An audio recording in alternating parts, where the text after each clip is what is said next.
इडापिडा जाओ बळीचं राज्य येवो ही म्हण प्रचलित आहे। सध्या दीपावलीचा प्रकाश पर्वाचा जो सण सुरू आहे, मात्र या दीपावलीच्या सणामध्ये देखील शेतकरी राजाची दिवाळी मात्र संकटात चालली आहे। आपण आता आहोत नाशिकच्या दाभाडी या गावामध्ये। या ठिकाणी शेतकऱ्यांचं मोठं नुकसान झालेलं आहे। ज्या काही कांदा दिवाळीसाठी साठवून ठेवला होता, हा विकून 2 पैसे येतील, दिवाळी साजरी करू या हिशोबाने हा कांदा साठवून ठेवलेला होता। मात्र हे कांदाची चाळीमधील हा कांदा पूर्णपणे सडला आहे। संपूर्ण कांदा जो आहे तो या ठिकाणी खराब झालेला आहे। खरं तर आसमानी संकट मध्यंतरी आलं होतं, अतिवृष्टी झाली।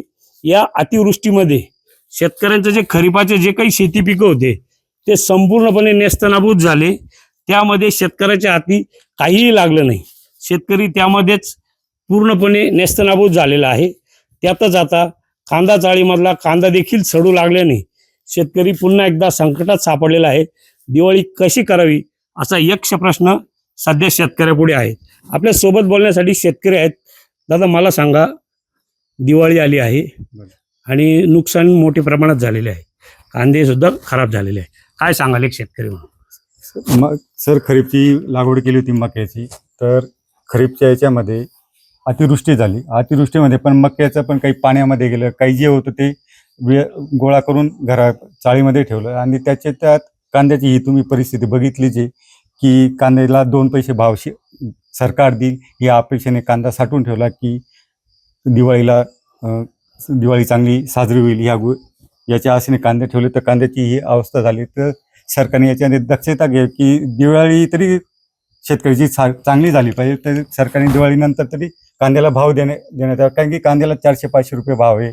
आणि तर दिवाळी कशी साजरी करावी मुलांची ही एक शेतकऱ्याला चिंताजनक बाब आहे। तर सरकारने याच्यामध्ये दखल घ्यावी की कांद्याला जास्तीत जास्त भाव देण्याचा निर्यात करण्याचा प्रयत्न करावा, सरकारने हीच अपेक्षा आहे। अतिवृष्टी झाली त्यानंतर शेती पिकांचे काही पंचनामे झाले का? काही नुकसान भरपाईची मदत मिळाली का आपल्याला? नाही, पीक विमा तर भरलेला होता। तर पीक विम्यामध्ये ते हे होतं की तुम्ही तक्रार नोंद करा, तक्रार नोंद केलेली, पण आतापर्यंत तर काही कोणी आलेलं नाही।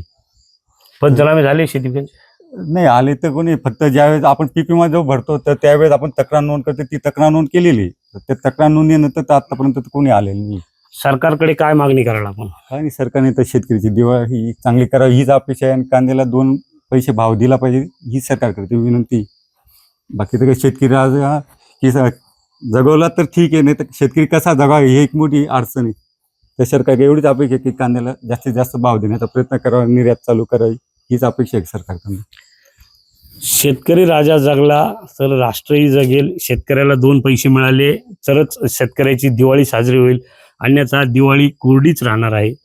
सरकार, मायबाप सरकार शेतकऱ्यांना काहीतरी मदत करा अशी मागणी शेतकरी करत आहेत। संदीप जेजुरकर, एबीपी माझा, मालेगाव, नाशिक। एबीपी माझा, उघडा डोळे बघा नीट।